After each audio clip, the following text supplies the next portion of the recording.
Hey guys, how you doing? Albert here again, and today we're going to try to resurrect the camera from the dead. Now, not too long ago, I actually purchased not a brand new, but I purchased a Polaroid camera from a thrift store. Paid $4 for it, and you know, it's one of the cameras that I had as a kid. And when I saw it, I just had to get it. It was so cheap. The only problem was that I didn't know if it worked. You know, with these old Polaroid cameras, you know, when the battery dies, there's no way of testing them unless you have a fresh battery / film. Now with those cameras, the battery comes in with the film.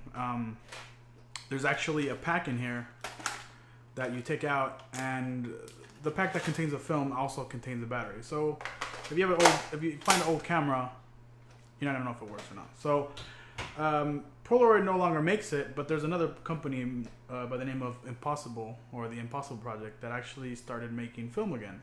So I picked this up at a local store, and this is the most expensive film I have ever bought.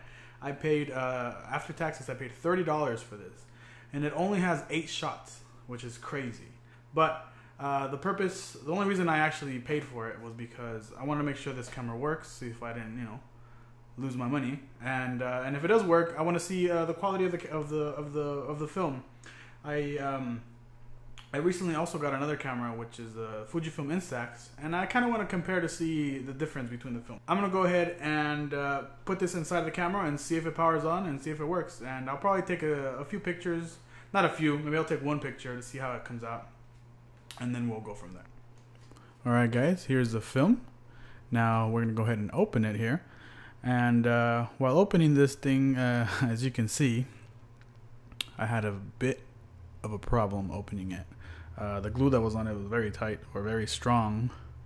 And not only that, once you open the first part, they give you a nice little surprise with some extra foil or some sort of protectant over that you have to get out. And it's pretty tough, but eventually, once you wrestle around with your fingers in there, it'll come out and you'll see the film. And Puzzle Project likes to have these little dark slides with little designs, so here it is, looking pretty nice. And after this, we're gonna go ahead and test it on the camera. Let's see how it works, or if it works.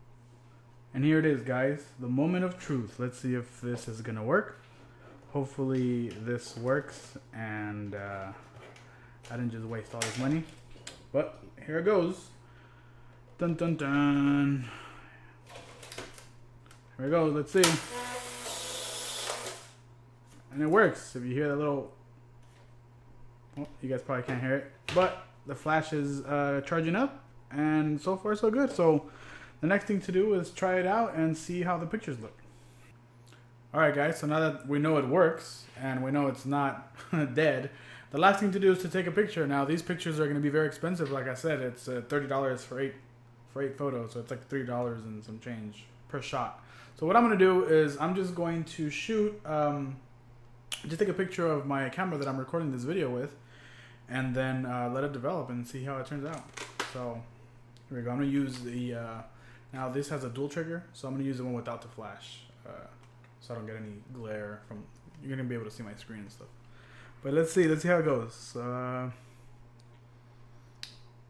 Here we go. Should I open my eyes?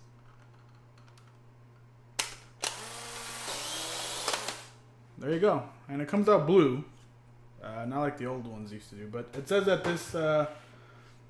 these pictures are still sensitive to light even after they come out of the camera. So unfortunately, it says that the film should take about 30 to 40 minutes to fully develop, but we'll see how long it takes, and then we'll try to see how the quality, and see if the picture came out great or if it came out bad.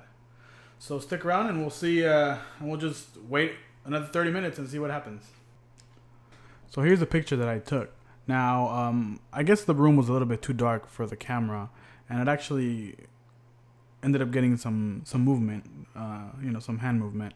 So the next thing I'm going to do is I'm going to go ahead and take a picture outside and then compare the difference between the two. But that'll be for another video. So here's it is, guys. Here's a picture that I took with the camera. Not all that great. It wasn't such a success, but maybe the next pictures will be. So thanks again for watching, and see you guys again later.